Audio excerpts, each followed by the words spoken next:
আসসালামু আলাইকুম সুপ্রিয় দর্শক।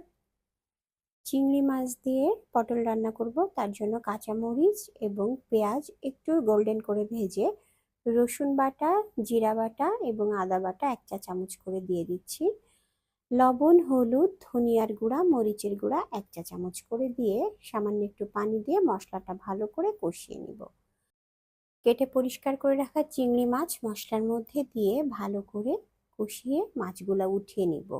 এখন যে মশলাটা থাকবে তার মধ্যে আলু পটল দিয়ে বেশ কিছু সময় রান্না করে নিচ্ছি। ঢাকনা দিয়ে ঢেকে দিয়েছি, হালকা একটু পানি ছেড়েছে, এই পানিতে খুব ভালো করে কষিয়ে নিব। সামান্য আরো একটু পানি দিচ্ছি যাতে আলু পটলটা একটু সফট হয়। পানিটা টেনে গেলে পর্যাপ্ত পরিমাণ ঝোলের পানি দিয়ে কষিয়ে রাখা চিংড়ি মাছগুলা দিয়ে কিছু সময় রান্না করব।